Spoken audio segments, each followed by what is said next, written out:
ಅಂದು ನವೆಂಬರ್ 4, 1914ರ ಸಮಯ. ಬ್ರಿಟನ್ ದೇಶದ ಎಂಡೂರೆನ್ಸ್ ಎಂಬ ಹಡಗು ಅಂಟಾರ್ಟಿಕಾ ಕಡೆಗೆ ಪ್ರಯಾಣ ಬೆಳೆಸುತ್ತಿತ್ತು.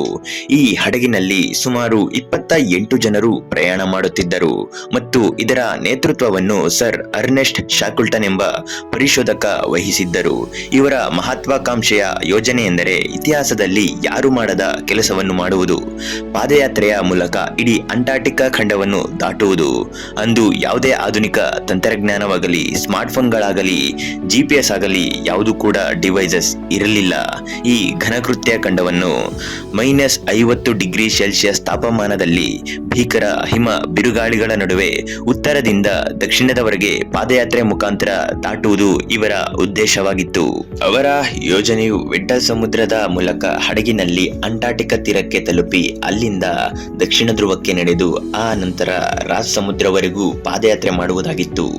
ಇದು ಒಟ್ಟಾರೆ 2900 ಕಿಲೋಮೀಟರ್ಗಳ ಪ್ರಯಾಣವಾಗಿದ್ದು, ಎಲ್ಲವೂ ಅಂದುಕೊಂಡಂತೆ ನಡೆದರೆ ಸುಮಾರು 120 ದಿನಗಳಲ್ಲಿ ಪೂರ್ಣಗೊಳ್ಳುವ ನಿರೀಕ್ಷೆ ಇತ್ತು.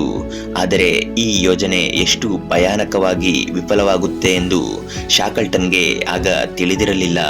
ನವೆಂಬರ್ 5, 1914ರಂದು ಎಂಡೂರೆನ್ಸ್ ಹಡಗು ಸೌತ್ ಜಾರ್ಜಿಯಾ ದ್ವೀಪದ ಒಂದು ವ್ಹೇಲಿಂಗ್ ಸ್ಟೇಷನ್ಗೆ ತಲುಪುತ್ತದೆ. ಇದು ಮಾನವ ವಸತಿಯ ಕೊನೆಯ ಸ್ಥಳವಾಗಿತ್ತು. ಇಲ್ಲಿನ ಸ್ಥಳೀಯರು ಹವಾಮಾನವು ತುಂಬಾ ಕೆಟ್ಟದಾಗಿದೆ ಎಂದು ಶಾಕಲ್ಟನ್ಗೆ ಎಚ್ಚರಿಕೆ ನೀಡುತ್ತಾರೆ ಮತ್ತು ಈ ಮಿಷನ್ ಅನ್ನು ಮುಂದೂಡುವಂತೆ ಸಲಹೆ ನೀಡುತ್ತಾರೆ. ಆದರೆ ಶಾಕಲ್ಟನ್ ತಮ್ಮ ಹಠಕ್ಕೆ ಅಂಟಿಕೊಂಡು ಪ್ರಯಾಣವನ್ನು ಮುಂದುವರಿಸಲು ನಿರ್ಧರಿಸುತ್ತಾರೆ. ಡಿಸೆಂಬರ್ 5, 1914ರಂದು ಎಂಡೂರೆನ್ಸ್ ಹಡಗು ಮುಂದೆ ಸಾಗುತ್ತದೆ. ಆದರೆ ವೆಡ್ಡಲ್ ಸಮುದ್ರದಲ್ಲಿನ ದಟ್ಟವಾದ ಮತ್ತು ಭಾರವಾದ ಮಂಜುಗಡ್ಡೆಗಳ ನಡುವೆ ಅದು ಸಿಕ್ಕಿ ಹಾಕಿಕೊಳ್ಳುತ್ತದೆ. ಹಡಗನ್ನು ಮುಂದುವರಿಸಲು ಸಾಧ್ಯವಾಗದೆ ಮಂಜುಗೆಡ್ಡೆಯ ಬಿರುಕುಗಳನ್ನು ಬಳಸಿಕೊಂಡು ಹಡಗನ್ನು ಹೊರತೆಗೆಯಲು ಪ್ರಯತ್ನಿಸಿದರೂ ಅದು ಒಂದಿಂಚು ಕೂಡ ಚಲಿಸುವುದಿಲ್ಲ. ಸಮಯ ಕಳೆದಂತೆ ಹಡಗು ಸಿಕ್ಕಿ ಹಾಕಿಕೊಂಡಿದ್ದ ಮಂಜುಗೆಡ್ಡೆಯು ತೀರದಿಂದ ಮತ್ತಷ್ಟು ದೂರಕ್ಕೆ ತೇಲುತ್ತದೆ. ಅಂಟಾರ್ಟಿಕಾದ ನೆಲದ ಮೇಲೆ ಅವರು ಇಳಿಯಬೇಕಿದ್ದ ಸ್ಥಳದಿಂದ ಸುಮಾರು 60 ಮೈಲಿಗಳಷ್ಟು ದೂರ ತಲುಪುತ್ತದೆ. ಅಂಟಾರ್ಟಿಕಾದಲ್ಲಿ ಚಳಿಗಾಲ ಆರಂಭವಾಗುತ್ತದೆ. ಇದರ ಅರ್ಥ ಸತತವಾಗಿ 24 ಗಂಟೆಗಳ ಕತ್ತಲು. ಚಳಿಗಾಲದ ತೀವ್ರತೆಯಿಂದಾಗಿ ಮಂಜುಗಡ್ಡೆಯ ಒತ್ತಡ ಹಡಗಿನ ಮೇಲೆ ಹೆಚ್ಚಾಗುತ್ತದೆ. ಅಕ್ಟೋಬರ್ 24, 1915ರಂದು ಮಂಜುಗಡ್ಡೆಯ ಒತ್ತಡ ತೀವ್ರವಾಗಿ ಹೆಚ್ಚಾಗಿ ಹಡಗಿನ ಹಿಂಭಾಗವನ್ನು ಹೊಡೆದು ಹಾಕುತ್ತದೆ. ನೀರು ಒಳನುಗ್ಗುತ್ತದೆ. ಎಲ್ಲಾ ಸಿಬ್ಬಂದಿಗಳು ಕೂಡ ನೀರನ್ನು ಹೊರಹಾಕಲು ಪ್ರಯತ್ನಿಸುತ್ತಾರೆ, ಆದರೆ ಯಶಸ್ವಿಯಾಗುವುದಿಲ್ಲ. ಅಂತಿಮವಾಗಿ ಶಾಕಲ್ಟನ್ ಹಡಗನ್ನು ತೊರೆಯುವಂತೆ ಆದೇಶ ನೀಡುತ್ತಾನೆ. ಈ ಸಮಯದಲ್ಲಿ ಹಡಗು ಹಿಮದಲ್ಲಿ ಸಿಕ್ಕಿ ಹಾಕಿಕೊಂಡಿದ್ದು 9 ತಿಂಗಳು ಕಳೆದೇ ಹೋಗಿತ್ತು. ಅಕ್ಟೋಬರ್ 27, 1915ರಂದು ಜೋರಾದ ಶಬ್ದದೊಂದಿಗೆ ಹಡಗಿನ ಹಿಂಭಾಗ 20 ಅಡಿಗಳಷ್ಟು ಮೇಲಕ್ಕೆ ಏರಿ ನಂತರ ಸಂಪೂರ್ಣವಾಗಿ ನೀರಲ್ಲಿ ಮುಳುಗಿ ಹೋಗುತ್ತದೆ. ಇದರೊಂದಿಗೆ ಅಂಟಾರ್ಟಿಕಾವನ್ನು ಪಾದಯಾತ್ರೆಯ ಮುಖಾಂತರ ದಾಟಬೇಕೆಂಬ ಶಾಕಲ್ಟನ್ನ ಕನಸು ಇಲ್ಲೇ ಕೊನೆಗೊಳ್ಳುತ್ತದೆ. ಇದೀಗ ಅವರ ಮುಂದಿದ್ದ ಪ್ರಶ್ನೆ ಏನೆಂದರೆ, ಬದುಕುಳಿದು ಮನೆಗೆ ಹಿಂದಿರುಗುವುದು ಹೇಗೆ ಎಂಬುದು. ಅವರ ಬಳಿ ರೇಡಿಯೋ, ಟೆಲಿಫೋನ್ ಅಥವಾ ಹೊರ ಪ್ರಪಂಚದೊಂದಿಗೆ ಸಂಪರ್ಕ ಸಾಧಿಸಲು ಯಾವುದೇ ಮಾರ್ಗವಿರಲಿಲ್ಲ. ಅವರು ಅಂಟಾರ್ಟಿಕಾದ ಸಮುದ್ರದಲ್ಲಿ ತೇಲಿ ಬರುತ್ತಿರುವ ಒಂದು ದೊಡ್ಡ ಮಂಜುಗಡ್ಡೆಯ ಮೇಲೆ ಸಿಕ್ಕಿ ಹಾಕಿಕೊಂಡಿದ್ದರು. ಅವರ ಬಳಿ 3 ಚಿಕ್ಕ ದೋಣಿಗಳು, 1 ತಿಂಗಳಿಗಾಗುವಷ್ಟು ಆಹಾರ ಮತ್ತು ಕೆಲವು ವೈಯಕ್ತಿಕ ವಸ್ತುಗಳಿದ್ದವು. ಹತ್ತಿರದ ಭೂಮಿ ಸುಮಾರು 550 ಕಿಲೋಮೀಟರ್ ದೂರದಲ್ಲಿದ್ದ ಪ್ಯಾಲೆಟ್ ದ್ವೀಪವಾಗಿತ್ತು. ಈ ದ್ವೀಪದಲ್ಲಿ 1903ರಲ್ಲಿ ಸಿಕ್ಕಿ ಹಾಕಿಕೊಂಡಿದ್ದ ಸ್ವೀಡಿಷ್ ಹಡಗಿನ ಸಿಬ್ಬಂದಿಗಾಗಿ ಶಾಕಲ್ಟನ್ ಸ್ವತಃ ಖರೀದಿಸಿದ ರಕ್ಷಣಾ ಸಾಮಗ್ರಿಗಳು ಇದ್ದವು. ಶಾಕಲ್ಟನ್ ಮತ್ತು ಅವರ ಸಿಬ್ಬಂದಿ ಪ್ಯಾಲೆಟ್ ದ್ವೀಪದ ಕಡೆಗೆ ಹೋಗಲು ನಿರ್ಧರಿಸುತ್ತಾರೆ.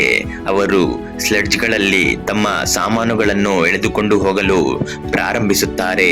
ಆದರೆ ಬೇಸಿಗೆ ಕಾಲ ಬಂದಿರೋದ್ರಿಂದ ಮೇಲ್ಮೈ ಮೃದುವಾಗಿರೋದ್ರಿಂದ ಪ್ರಯಾಣವು ತುಂಬಾ ಕಷ್ಟಕರವಾಗಿರುತ್ತದೆ.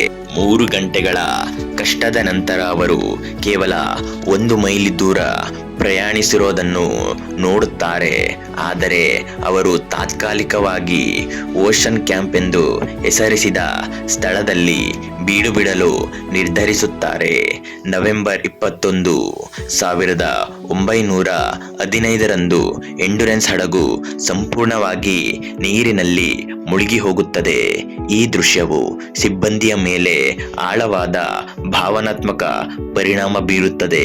ಮಾರ್ಚ್ 23, 1916ರಂದು ಮಂಜುಗೆಡ್ಡೆಯೊಂದಿಗೆ ತೇಲುತ್ತಿದ್ದ ದೂರದಲ್ಲಿನ ಒಂದು ಭೂಮಿಯನ್ನು ಅವರು ಗುರುತಿಸುತ್ತಾರೆ. ಅದು ಜಾಯ್ಸ್ವಿಲ್ಲೆ ದ್ವೀಪವೆಂದು ಗುರುತಿಸಲಾಗುತ್ತದೆ. ಇದು ಪ್ಯಾಲೆಟ್ ದ್ವೀಪಗಿಂತಲೂ ಕೂಡ ತುಂಬಾ ದೂರದಲ್ಲಿತ್ತು. ಅಂದರೆ ಅವರು ಉದ್ದೇಶಿತ ಮಾರ್ಗದಿಂದ ಸಂಪೂರ್ಣವಾಗಿ ದಾರಿ ತಪ್ಪಿ ಹೋಗಿದ್ದರು. ಮುಂದಿದ್ದ ದ್ವೀಪಗಳು ಕ್ಲಾರೆನ್ಸ್ ಮತ್ತು ಎಲಿಫೆಂಟ್ ದ್ವೀಪಗಳಾಗಿದ್ದವು. ಇದರ ನಂತರ ಡ್ರೇಕ್ಸ್ ಪ್ಯಾಸೇಜ್ ಎಂಬ ಅಪಾಯಕಾರಿ ಸಮುದ್ರವಿತ್ತು. ಈ ಪ್ಯಾಸೇಜ್ 12 ಮೀಟರ್ಗಳಷ್ಟು ಎತ್ತರದ ಅಲೆಗಳಿಗೆ ಮತ್ತು ಸುಮಾರು 800 ಹಡಗುಗಳ ಮುಳುಗುವಿಕೆ ಕುಖ್ಯಾತವಾಗಿತ್ತು. ಅಲ್ಲಿಗೆ ತಲುಪಿದರೆ ಸಾವು ನಿಶ್ಚಿತ ಎಂದು ಶಾಕಲ್ಟನ್ಗೆ ತಿಳಿದಿತ್ತು. ಆಹಾರ ಕೊರತೆ ತೀವ್ರವಾಗುತ್ತದೆ. ಕುಡಿಯುವ ನೀರಿನ ಕೊರತೆಯೂ ಕೂಡ ಕಾಡುತ್ತದೆ. ಇದರಿಂದಾಗಿ ಎಲ್ಲರ ತುಟಿಗಳು ಒಡೆದು ಹೋಗುತ್ತವೆ ಮತ್ತು ಆಹಾರ ನುಂಗುವುದು ಕಷ್ಟವಾಗುತ್ತಿತ್ತು. ಅದೃಷ್ಟವಶಾತ್ ಅವರಿಗೆ ಸೀ ಲೆಪರ್ಡ್ ಒಂದು ಸಿಕ್ಕಿಹಾಕಿಕೊಳ್ಳುತ್ತದೆ. ಇದು ಅವರಿಗೆ ಸುಮಾರು 1000 ಪೌಂಡ್ಗಳಷ್ಟು ಮಾಂಸವನ್ನು ಒದಗಿಸುತ್ತದೆ. ಇದರ ನಂತರ ಕೆಲವು ತಿಂಗಳವರೆಗೆ ಆಹಾರ ಕೊರತೆ ಇರುವುದಿಲ್ಲ. ಏಪ್ರಿಲ್ 7, 1916ರಂದು ಅವರು ಕ್ಲಾರೆನ್ಸ್ ದ್ವೀಪವನ್ನು ನೋಡುತ್ತಾರೆ. ಇದು 83 ಕಿಲೋಮೀಟರ್ ದೂರದಲ್ಲಿತ್ತು. ಆದರೆ ಗಾಳಿಯು ದಿಕ್ಕು ಬದಲಾಯಿಸಿ ಅವರನ್ನು ಪೂರ್ವಕ್ಕೆ ತಳ್ಳುತ್ತದೆ. ಇದು ಅವರ ಎಲ್ಲ ಭರವಸೆಗಳನ್ನು ನಾಶ ಮಾಡುತ್ತದೆ. ಅವರ ಮಂಜುಗೆಡ್ಡೆಯು ಒಡೆಯಲು ಪ್ರಾರಂಭವಾಗುತ್ತದೆ. ಅವರು 3 ದೋಣಿಗಳಲ್ಲಿ ಎಲಿಫೆಂಟ್ ದ್ವೀಪಕ್ಕೆ ಹೋಗಲು ನಿರ್ಧರಿಸುತ್ತಾರೆ. ಇದು ಡ್ರೇಕ್ಸ್ ಪ್ಯಾಸೇಜ್ಗೆ ಮೊದಲು ಸಿಗುವ ಕೊನೆಯ ದ್ವೀಪವಾಗಿತ್ತು. 497 ದಿನಗಳ ನಂತರ ಏಪ್ರಿಲ್ 15, 1916ರಂದು ಅವರು ಸುರಕ್ಷಿತವಾಗಿ ಎಲಿಫೆಂಟ್ ದ್ವೀಪವನ್ನು ತಲುಪುತ್ತಾರೆ. ಸಿಬ್ಬಂದಿಗಳು ಮೊದಲನೇ ಬಾರಿಗೆ ಘನ ನೆಲದ ಮೇಲೆ ಕಾಲಿಡುತ್ತಾರೆ. ಆದರೆ ಈ ದ್ವೀಪವು ನಿರ್ಜನವಾಗಿತ್ತು ಮತ್ತು ಇಲ್ಲಿ ರಕ್ಷಣಾ ಸಾಮಗ್ರಿಗಳಾಗಲಿ ಅಥವಾ ಜನಸಂಪರ್ಕ ಸಾಧಿಸಲು ಯಾವುದೇ ಮಾರ್ಗವಾಗಲಿ ಇರಲಿಲ್ಲ. ಶಾಕಲ್ಟನ್ ಮತ್ತೊಮ್ಮೆ ತೀವ್ರವಾದ ನಿರ್ಧಾರವನ್ನು ಕೈಗೆತ್ತಿಕೊಳ್ಳುತ್ತಾನೆ. ಅವರು 5 ಜನರ ತಂಡದೊಂದಿಗೆ ಸೌತ್ ಜಾರ್ಜಿಯಾ ದ್ವೀಪಕ್ಕೆ ಹೋಗಲು ನಿರ್ಧರಿಸುತ್ತಾನೆ. ಇದು ಸುಮಾರು 1300 ಕಿಲೋಮೀಟರ್ ದೂರದಲ್ಲಿತ್ತು. ಸೌತ್ ಅಮೆರಿಕದ ದಿಕ್ಕಿನಲ್ಲಿ ಹೋಗುವ ಬದಲು ಸೌತ್ ಜಾರ್ಜಿಯಾದತ್ತ ಹೋಗಲು ಉತ್ತಮ ನಿರ್ಧಾರವೆಂದು ಅವರು ಭಾವಿಸಿದ್ದರು. ಶಾಕಲ್ಟನ್ ಮತ್ತು 5 ಜನ ಸಿಬ್ಬಂದಿಯೊಂದಿಗೆ ಚಿಕ್ಕ ದೋಣಿಯಲ್ಲಿ ಏಪ್ರಿಲ್ 24, 1916ರಂದು ಸೌತ್ ಜಾರ್ಜಿಯಾ ಕಡೆಗೆ ಹೊರಡುತ್ತಾರೆ. ಅವರು ಸಮುದ್ರದಲ್ಲಿನ ಬಿರುಗಾಳಿ, ಅಲೆಗಳು ಮತ್ತು ಪ್ರತಿಕೂಲ ಹವಾಮಾನಗಳ ನಡುವೆ 3 ವಾರಗಳ ಹೋರಾಟ ನಡೆಸುತ್ತಾರೆ. ಅಂತಿಮವಾಗಿ ಮೇ 10, 1916ರಂದು ಅವರು ಸೌತ್ ಜಾರ್ಜಿಯಾ ದ್ವೀಪವನ್ನು ತಲುಪುತ್ತಾರೆ. ಇದು ಅವರು 522 ದಿನಗಳ ಹಿಂದೆ ತಮ್ಮ ಪ್ರಯಾಣವನ್ನು ಆರಂಭಿಸಿದ್ದ ಸ್ಥಳವಾಗಿತ್ತು.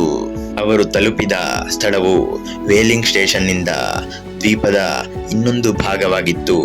ಅಲ್ಲಿಗೆ ತಲುಪಲು ಕಾಲ್ನಡಿಗೆಯ ಮೂಲಕ 29 ಮೈಲಿಗಳನ್ನು ಕ್ರಮಿಸಬೇಕಿತ್ತು. ಸೌತ್ ಜಾರ್ಜಿಯಾದ ಈ ಭಾಗವು ಎತ್ತರದ ಮತ್ತು ಅಪಾಯಕಾರಿ ಪರ್ವತಗಳಿಂದ ತುಂಬಿತ್ತು. ಇದುವರೆಗೂ ಯಾರೂ ಇದನ್ನ ದಾಟಿ ಹೋಗಿರಲಿಲ್ಲ. ತಮ್ಮ ದೋಣಿಯ ಹಾನಿಯಾಗಿರೋದ್ರಿಂದ ಅವರಿಗೆ ಪರ್ವತಗಳನ್ನು ದಾಟುವ ಆಯ್ಕೆಯನ್ನು ಆರಿಸುವುದು ಅನಿವಾರ್ಯವಾಗುತ್ತದೆ. 9 ದಿನಗಳ ವಿಶ್ರಾಂತಿಯ ನಂತರ ಮೇ 19, 1916ರಂದು ಶಾಕಲ್ಟನ್ ತಮ್ಮ ಇಬ್ಬರು ಸಂಗಾತಿಗಳೊಂದಿಗೆ ಪ್ರಯಾಣ ಆರಂಭಿಸುತ್ತಾರೆ. ಅನೇಕ ಕಷ್ಟಗಳ ನಂತರ ಮೇ 20, 1916ರಂದು 34 ಗಂಟೆಗಳ ಸತತ ಪಾದಯಾತ್ರೆಯ ಬಳಿಕ ಅವರು ಯಶಸ್ವಿಯಾಗಿ ಅಲರ್ಡೈಸ್ ಪರ್ವತ ಶ್ರೇಣಿಯನ್ನು ದಾಟಿ ಟ್ರಾಂಗ್ನೆಸ್ ವೀಲಿಂಗ್ ಸ್ಟೇಷನ್ಗೆ ತಲುಪುತ್ತಾರೆ. ಇದು ಇತಿಹಾಸದಲ್ಲೇ ಮೊದಲ ಬಾರಿಗೆ ಸೌತ್ ಜಾರ್ಜಿಯಾದ ದ್ವೀಪವನ್ನು ಪಾದಯಾತ್ರೆಯ ಮೂಲಕ ದಾಟಿದ ಘಟನೆಯಾಗಿತ್ತು. ಈ ಕೆಲಸ ಎಷ್ಟು ಅಸಾಧ್ಯವಾಗಿತ್ತು ಎಂದರೆ ಮುಂದಿನ 1955ರವರೆಗೂ ಕೂಡ ಯಾರೂ ಇದನ್ನು ಪುನರಾವರ್ತಿಸಿರಲಿಲ್ಲ. ವೇಲಿಂಗ್ ಸ್ಟೇಷನ್ನ ಜನರು ಶಾಕಲ್ಟನ್ ಮತ್ತು ಅವರ ಸಿಬ್ಬಂದಿಯನ್ನು ನೋಡಿ ಆಶ್ಚರ್ಯ ಪಡುತ್ತಾರೆ, ಏಕೆಂದರೆ ಅವರನ್ನು 2 ವರ್ಷಗಳ ಹಿಂದೆ ಸತ್ತು ಹೋಗಿದ್ದಾರೆ ಎಂದು ಭಾವಿಸಲಾಗಿತ್ತು.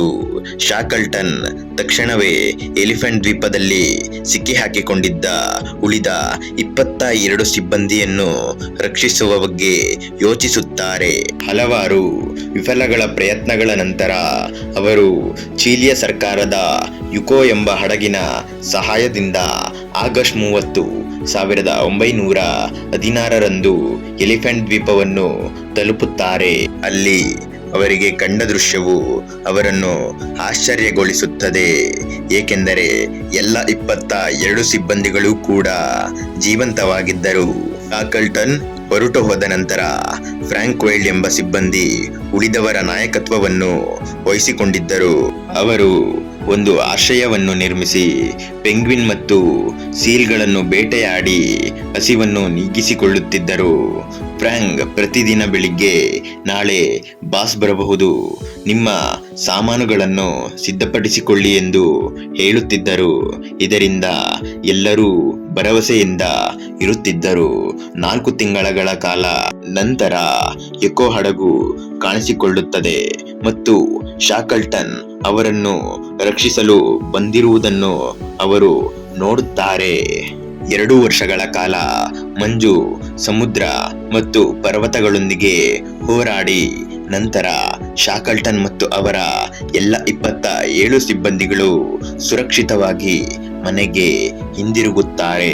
ಇದು ಶಾಕಲ್ಟನ್ನ ನಾಯಕತ್ವ, ಸಿಬ್ಬಂದಿಗಳ ನಿರ್ಣಯ ಮತ್ತು ಒಗ್ಗಟ್ಟಿನ ಸಾಧ್ಯವಾದ ಒಂದು ಪವಾಡವಾಗಿತ್ತು. ಶಾಕಲ್ಟನ್ ಅಂಟಾರ್ಟಿಕಾವನ್ನು ಪಾದಯಾತ್ರೆಯ ಮೂಲಕ ದಾಟುವ ಕನಸು ವಿಫಲವಾಗಿದ್ದರೂ ಕೂಡ ಅವರು ಸಾಧಿಸಿದ ಪವಾಡವು ಅದಕ್ಕಿಂತ ಮಹತ್ವಕರವಾಗಿತ್ತು ಎಂದು ಇತಿಹಾಸದ ಪುಟದಲ್ಲಿ ದಾಖಲೆಯಾಗಿದೆ. ಇದೇ ರೀತಿಯ ಮುಂದಿನ ವಿಡಿಯೋಗಳು ನಿಮಗೆ ಬೇಕು ಅಂತ ಹೇಳಿದ್ರೆ ಈ ವಿಡಿಯೋಗೆ ಒಂದು ಲೈಕ್ ಕೊಡಿ. ನಿಮ್ಮ ಲೈಕ್ ನಮ್ಮ ಮುಂದಿನ ವಿಡಿಯೋಗೆ ಪ್ರೋತ್ಸಾಹ ನೀಡುತ್ತೆ. ಇನ್ನೂ ಕೂಡ ನೀವು ನಮ್ಮ ಚಾನಲ್ಗೆ ಸಬ್ಸ್ಕ್ರೈಬ್ ಆಗಿಲ್ಲ ಅಂದರೆ ಈ ಕೂಡಲೇ ಸಬ್ಸ್ಕ್ರೈಬ್ ಆಗಿ ಮತ್ತು ಪಕ್ಕದಲ್ಲಿ ಇರುವ ಬೆಲ್ ಐಕಾನ್ ಅನ್ನು ಕೂಡ ಕ್ಲಿಕ್ ಮಾಡಿ. ಮುಂದಿನ ವಿಡಿಯೋದಲ್ಲಿ ಸಿಗೋಣ ವೀಕ್ಷಕರೇ. ಅಲ್ಲಿವರೆಗೂ ಕೂಡ ನಮಸ್ಕಾರ.